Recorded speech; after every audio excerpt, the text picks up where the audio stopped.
our longest trusted English newspaper since 1898.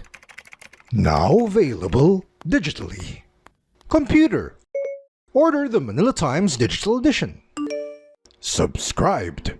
Get the Manila Times Digital Edition for less than 2 pesos and 50 centavos per day when you sign up for 1 year. The Manila Times, news source of choice, trusted since 1898. Salutations! Thank you for lending an ear to The Voice of the Times for Sunday, May 29, 2022.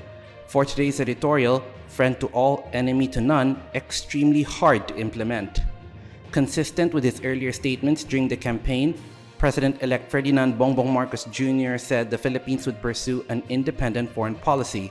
In essence, he explained that the country would be a friend to everyone and an enemy to no one. We agree with this policy, although implementing it may be more difficult than many might assume.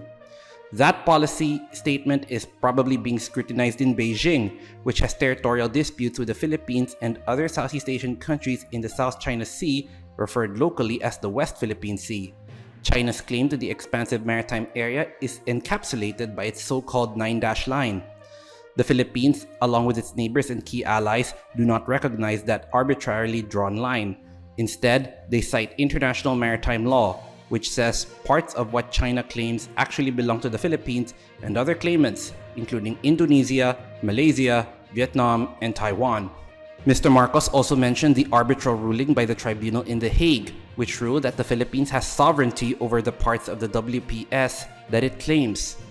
Albert Del Rosario, the Foreign Affairs Secretary of then-President Benigno Noynoy Aquino III, welcomed that pronouncement from Mr. Marcos. The former secretary, along with many others who sided with the political rivals of the incoming president, had been frustrated by the incumbent government downplaying the arbitral ruling. What Mr. Del Rosario and others failed to appreciate, however, was President Rodrigo Duterte's intent to de-escalate tensions in the region. Mr. Aquino, who has since passed away, was antagonistic against Beijing and repeatedly refused any bilateral dialogue with China. That was a mistake which the government at present had to remedy. China did not participate in the arbitral proceedings, which is its right under international law. Instead, it insisted that pretty much all of the WPS belonged to China as summed up by the 9-dash line, and from Beijing's perspective, the Philippines was acting out on behalf of its former colonial master, the United States, which articulates its interest in the region in the phrase freedom of navigation. To China, though, that sounds more like containment. Recently, Mr. Marcos again said the Philippines should avoid getting caught between two competing giants. That is easier said than done. As Aristotle said, a friend to all is a friend to none. The Philippines cannot and should not try to please everyone. Mr. Marcos may have stirred the pot, so to speak, when he said he would not yield a square millimeter of Philippine territory, but he added that this would be done diplomatically. He also said his government would continue communicating with China, carrying over President Duterte's policy. We continue to discuss with them the conflicting claims that we have with China and that China has with other ASEAN members. ASEAN is the Association of Southeast Asian Nations, a regional bloc of 10 countries that includes the Philippines. Mr. Marcos went on to say, "We need to continue having bilateral contact and communication with China. That is what I mentioned when I talked to President Xi Jinping when he called me to congratulate me on winning the elections. I said, we have to continue talking about this.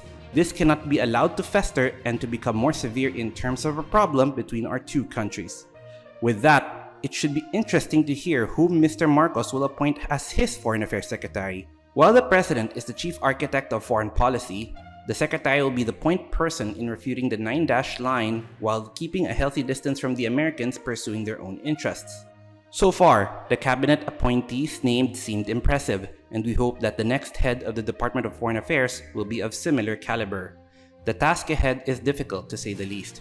As Winston Churchill said, diplomacy is the ability to tell someone to go to hell in such a way that they look forward to the trip. And that's the editorial for Sunday, May 29, 2022.